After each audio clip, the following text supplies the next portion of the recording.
22절부터 23절까지만 같이 읽도록 하겠습니다. 마태복음 7장 20절부터 23절까지, 21절부터 23절까지 우리 같이 합독하시겠습니다. 시작합니다. 나더러 주여 주여 하는 자마다 다 천국에 들어갈 것이 아니요 다만 하늘에 계신 내 아버지의 뜻대로 행하는 자라야 들어가리라. 그날에 많은 사람이 나더러 이르되 주여 주여 우리가 주의 이름으로 선지자 노릇하며 주의 이름으로 귀신을 쫓아내며 주의 이름으로 많은 권능을 행하지 아니하였나이까 하리니, 그때에 내가 그들에게 밝히 말하되 내가 너희를 도무지 알지 못하니 불법을 행하는 자들아 내게서 떠나가라 하리라. 아멘.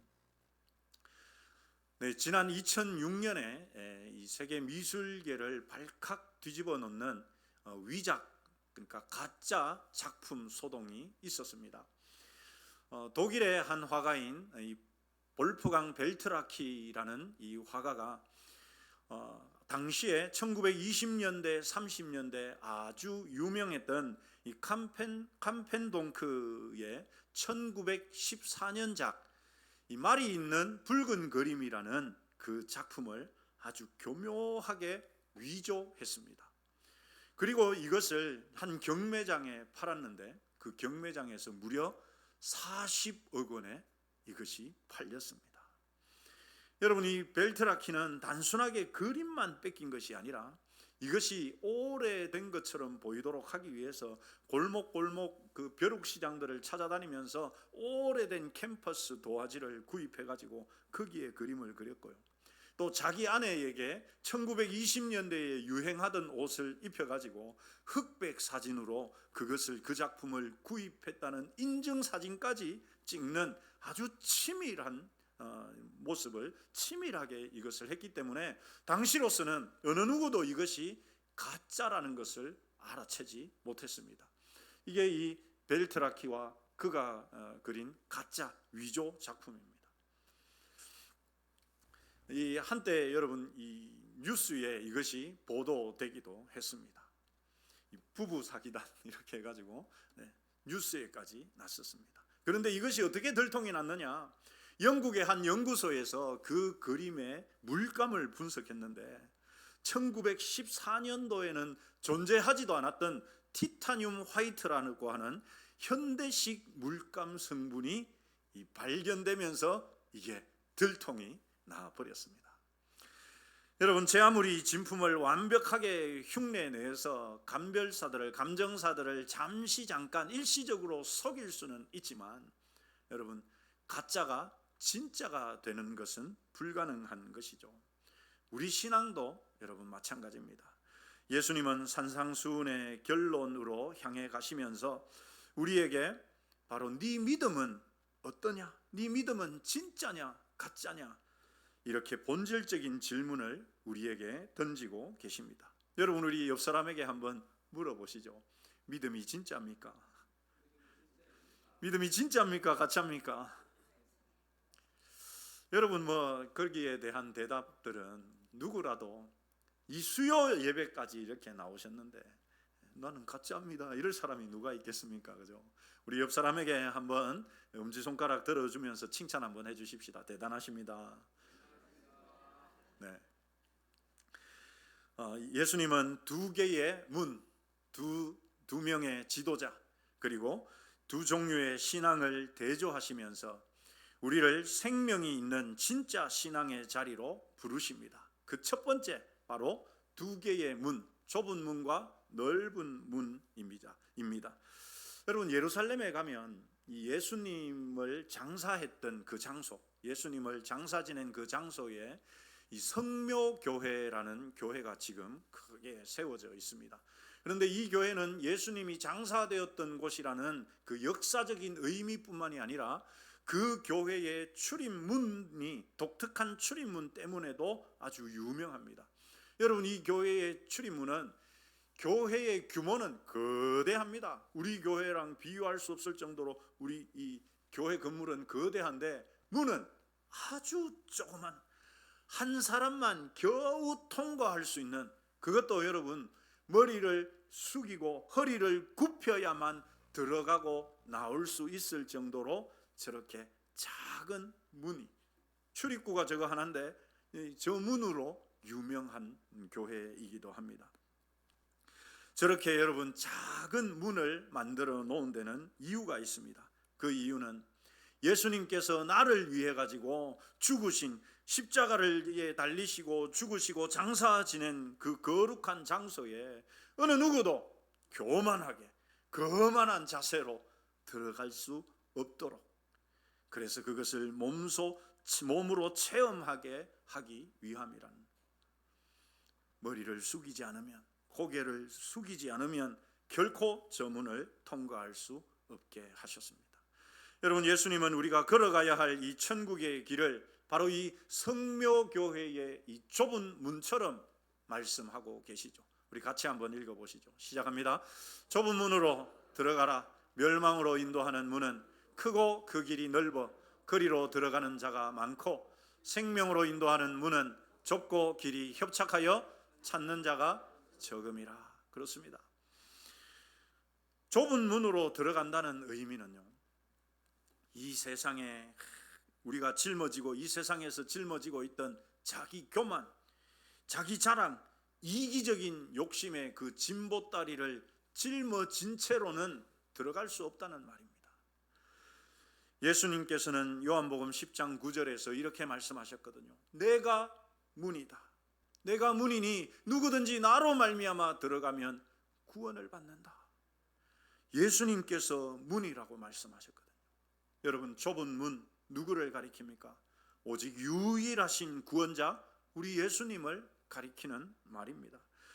내 공로로, 내 스펙이나 내 의로움으로는 절대로 통과할 수 없는, 들어갈 수 없는 구원의 문을 가리키는 것이죠. 우리가 부모님의 신앙에 묻어가거나 아니면 남편이나 아내의 등에 업혀서 들어갈 수 없습니다.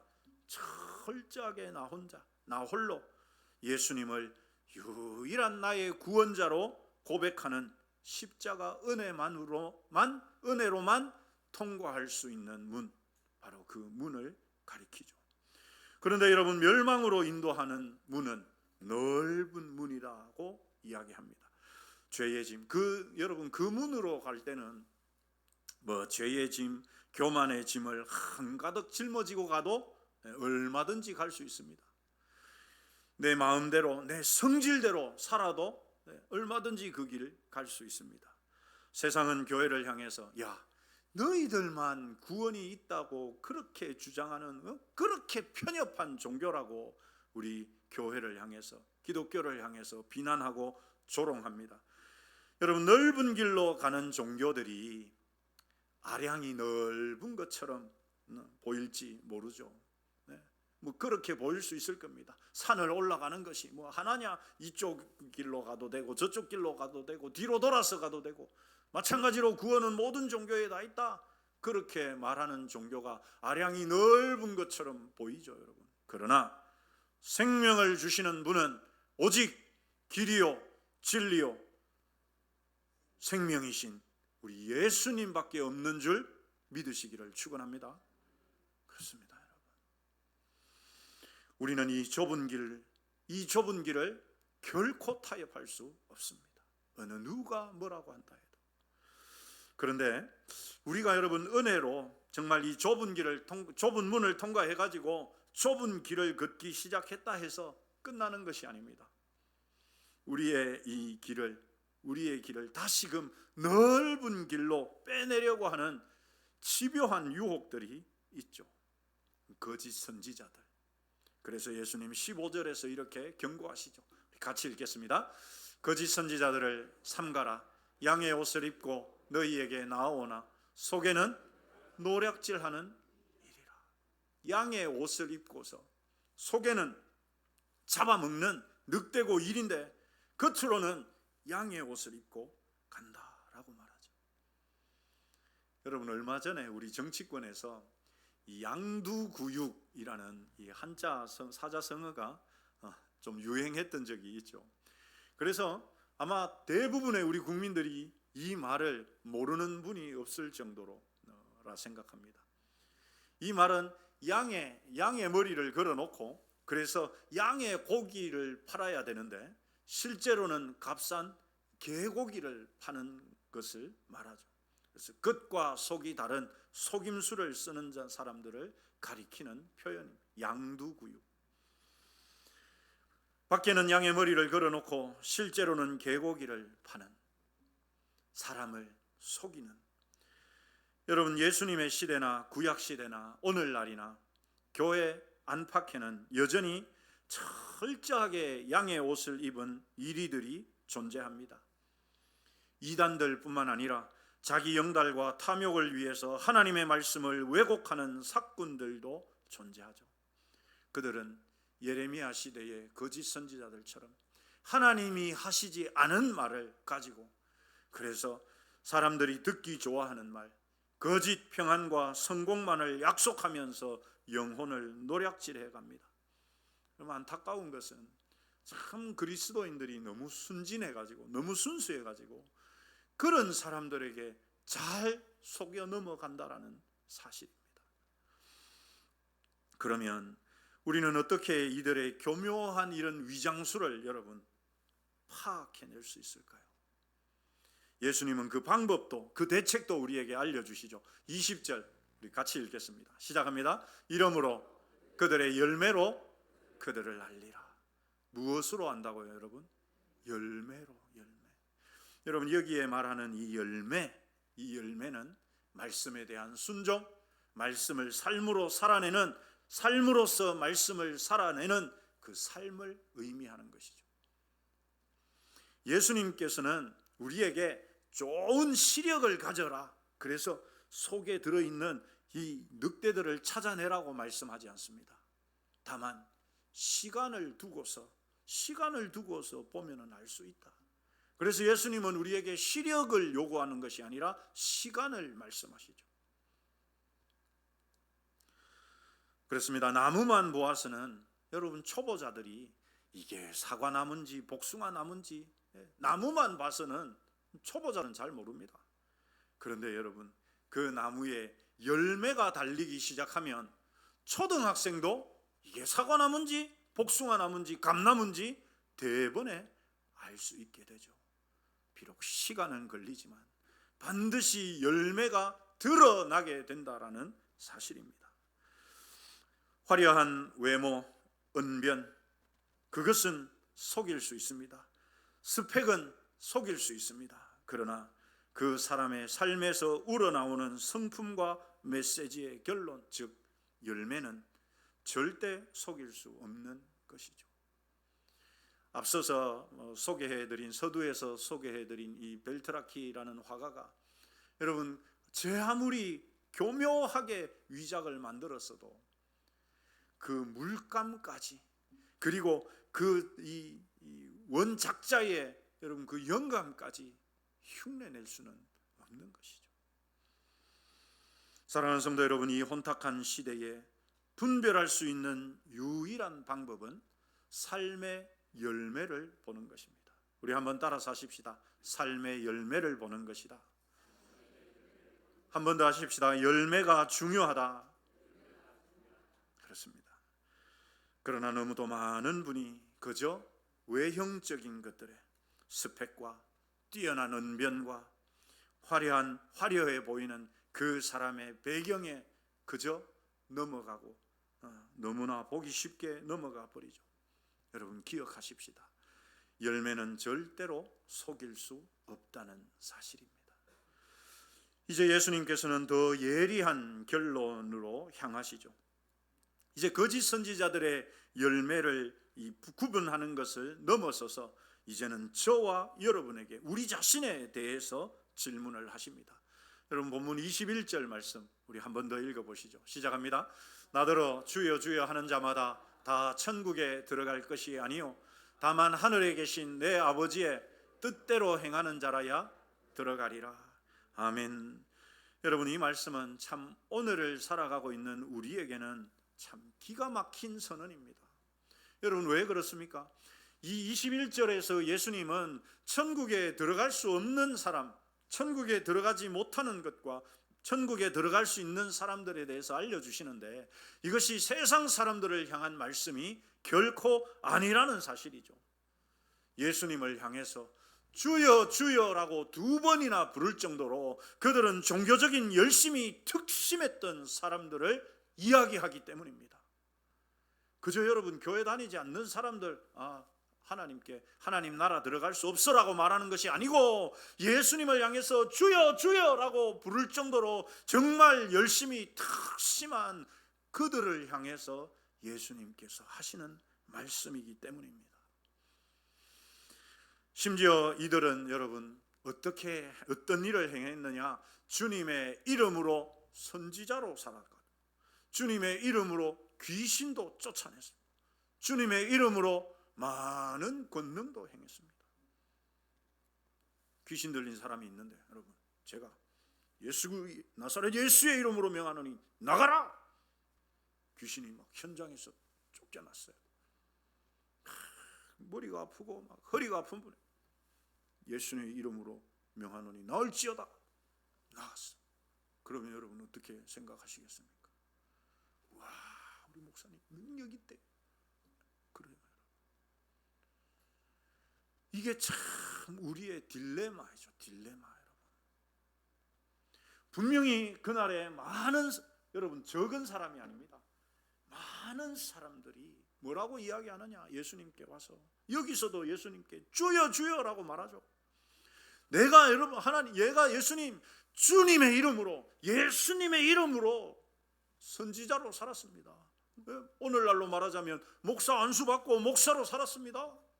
내가 주님의 이름으로 귀신들도 쫓아내고 병도 고치고 주님의 이름으로 많은 권능들도 행했습니다. 그런데 왜 나를 모른다 하십니까? 여러분 주의 이름으로 그들이 했습니다. 뭐 바알의 이름으로 한 게 아니고요, 문선명의 이름으로 한 게 아니고 이만희 이름으로 한 게 아니라 예수님의 이름으로 그들은 분명히 이런 능력을 행했다는 말입니다. 그런데 이들을 향한 예수님의 판결은 너무도 단호하고 분명하죠. 이렇게 말씀하십니다. 내가 너희를 도무지 알지 못하니 내가 너희를 도무지 모른다. 떠나가라. 여러분 야고보 사도가 참 재미있는 말을 했습니다. 우리 야고보 2장 19절 말씀 같이 읽어보시죠. 시작합니다. 내가 하나님은 한 분이신 줄을 믿느냐? 잘하는도다. 귀신들도 믿고 떠느니라. 여러분 여기에 네가 하나님은 한 분이신 줄을 믿느냐? 잘하는도다. 여기에 이 잘하는도다라는 말은 진짜 칭찬이 아니고요, 뭡니까 여러분? 비아냥되는 거예요. 비꼬는 거예요. 우리가 흔히 이렇게 약간 비꼬듯이 할 때 아이고 잘한다 이렇게 하는 것과 같은 말입니다. 야, 너 하나님 한 분이신 줄 알아? 너 하나님 한 분이신 줄 믿어? 아이고 잘한다. 귀신들도 한다 말이에요. 이런 말입니다. 귀신들도 그거 믿고 뜬단 말이에요. 여러분 귀신들도 하나님이 계시다는 거 압니까 모릅니까? 알아요. 그래서 우리가 성경을 보면 예수님이 자기를 쫓아내는 줄 알고 벌벌 떨면서 제발 나를 무저갱의 지옥에 들어가지 말게 해달라고 막 싹싹 빌면은 그런 모습들을 우리가 볼 수 있지 않습니까? 귀신들이 귀신같이 알죠. 여러분 하나님 계시다는 거 압니다. 그렇다고 귀신들이 예수님 믿습니까? 예수님 순종하면서 예수님 따릅니까? 아니죠. 여러분.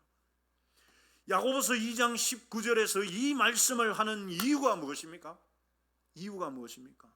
야, 믿는다 그거 백날 캐봐라. 그거는 아무 소용이 없다. 그거는 귀신들도 그래 한대. 중요한 거는 뭐다? 네가 믿는다면 그 믿음이 너의 삶으로 진짜 드러나야 된다. 오늘 본문에 의하면 여러분 뭐로 나타나야 된다? 열매로 나타나야만 그게 진짜 믿음이다 라는 것을 야고보 사도가 이야기하고 있는 것입니다. 오늘 본문에서도 예수님이 아버지의 뜻대로 행하는 자라야 들어간다라고 하죠. 그래서 예수님의 이 엄중한 말씀을 우리는 자칫 잘못하면 그러면 행위로 구원을 얻는구나, 아버지 뜻대로 행해야지 되니까 행해야지 구원을 얻는구나 이렇게 오해할 수 있죠. 여러분 그러나 그런 의미가 아닙니다. 이 말씀은 칼빈이 한 말인데 우리 같이 한번 읽어보시죠. 시작합니다. 우리는 오직 믿음으로 의롭다 하심을 받지만 우리를 의롭게 하는 그 믿음은 결코 홀로 있지 않다. 그럼 여러분, 믿음이 홀로 있지 않다는 말은 누구랑 같이 있다는 말이잖아요. 누구랑 같이 있다는 말입니까? 행함과 같이, 순종함과 같이 있다는 말이에요. 그러니까 믿음과 행함이라는 것은 이건 뗄 수가 없는 거예요. 믿음과 행함은 같이 나타나. 내가 믿으면 믿는 그 행위가 나타나야 됩니다. 하나님 말씀에 대한 순종이 나타나야 된다는 말입니다. 이것이 여러분 중요한 것입니다.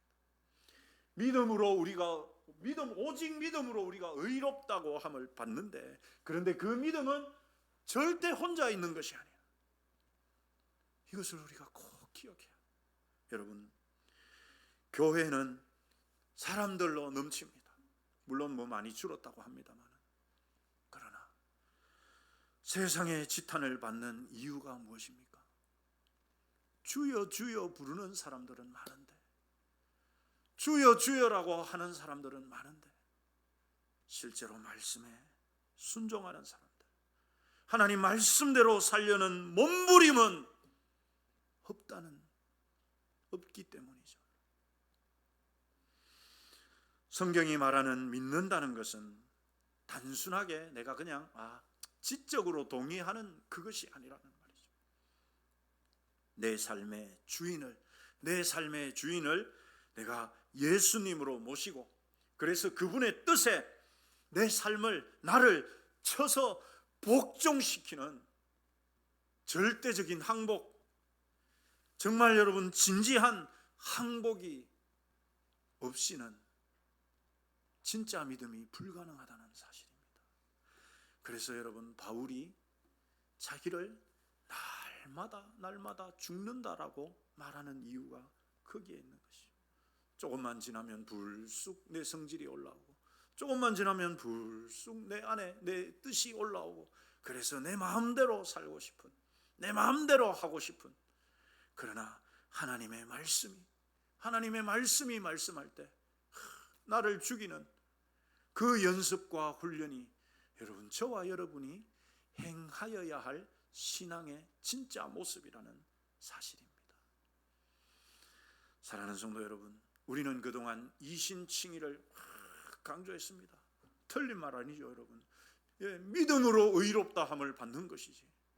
그런데 그 이면에 있는, 그 양면에 붙어 있는 이 행함이라고 하는, 순종이라고 하는 것을 같이 강조하지 못하다 보니까, 나 예수님, 나 교회 다니는데 난 구원받았어, 할렐루야. 그래서 죄 짓고 나면 내 마음대로 하나님 용서해 주세요, 예수님 이름으로 기도합니다, 아멘 하면은 다 되는, 그래서 내 성질대로 여전히 내 마음대로 하고 싶은 대로 다 누리면서, 다 하면서 살아가는 것이 여러분, 오늘날 우리 그리스도인의 모습이 아닌가. 우리 자신을 진지하게 돌아봐야 할 것입니다. 사랑하는 성도 여러분, 진짜 믿음은 내 평소 하루하루의 일상의 삶에서 내가 하나님의 뜻과 성경의 가르침에 순종하려고 몸부림치는 그런 몸부림이 있어야 합니다. 혹시 일용할 양식 매일 영상을 보시는 분들은 아시겠지만, 영상 끝부분에 보면은 이제 오늘의 적용과 실천할 것들을 한두 가지를 항상 올립니다. 그 이유가 그것입니다. 약간 좀 이렇게 추상적인 실천 방안이기는 하지만, 그래도 내가 하루를 보내면서 오늘 이 한 장의 성경을 읽고서 거기에서 내가 그래도 이렇게 한번 실천해보자, 이렇게 내 삶에 적용해보자 하는 것들을 넣는 이유가 뭐냐? 그럼 그저 성경을 읽어가지고 되는 것이 아니기 때문에, 그저 예수님 믿는다고 교회 다닌다고 다가 아니기 때문에, 여러분 혹여라도 오해하지 마시기 바랍니다. 새벽기도 빠지지 않고 나온다고 해가지고 되는 것이 아니기 때문입니다. 중요한 것은, 그보다 더 중요한 것은 내 삶에서, 내 평소의 삶에서 정말 말씀의 가르침대로 살려고 하는 그 몸부림이 있느냐. 사랑하는 성도 여러분, 좁은 길을 걷고 아버지의 뜻대로 사는 것은 분명 내 성질과 내 방식대로 살던 과거를 포기해야 되기 때문에 처음에는 불편하고 어색한 것이 맞습니다. 그러나 이 좁은 길이 힘들고 답답하기만 한 고난의 길이냐? 그렇지 않습니다. 이 길에는 남들이 알지 못하는 넓은 길로 가는 자들이 전혀 알 수 없는 하나님의 위로하심과 하나님의 평강이 반드시 채워집니다. 여러분, 넓은 길로 가는 사람들의 그 쾌락은요, 마치 여러분 자극적이고 몸을 망치는 인스턴트 식품이라면, 이 좁은 길을 걸으면서 성령께서 주시는, 성령께서 맺게 하시는 그 열매들을 맺어가는 삶은 정말 우리 몸을 건강하게, 우리의 영혼을 건강하게 살찌게 하는 엄마의 집밥에 비교할 수 있습니다. 혹시 지금 이 길이 너무 무겁고 힘들게 느껴지는 분은 안 계십니까? 그렇다면 혹시 내 양손에 여전히 내 이기적인 욕심이나 세상적인 가치관, 세상적인 자랑들을 잔뜩 움켜쥐고 잔뜩 이고지고 있지는 않은지 한번 돌아보시고 십자가 앞에 그것들을 다 내려놓으시기를 축원합니다. 여러분, 예수 그리스도라는 좁은 문을 통과해서 거짓된 유혹과 유혹들을 이 성령의 열매로 분별해내면서 매일매일 하루하루 우리 입술의 고백에서만 그치는 것이 아니라 정말 하나님의 뜻에 순종하는 삶, 이 좁은 길 위에서 참된 기쁨과 풍성한 은혜를 누리시면서 그 길을 걸어가시는 저와 여러분이 되시기를 주님의 이름으로 축원합니다. 우리 찬송가 200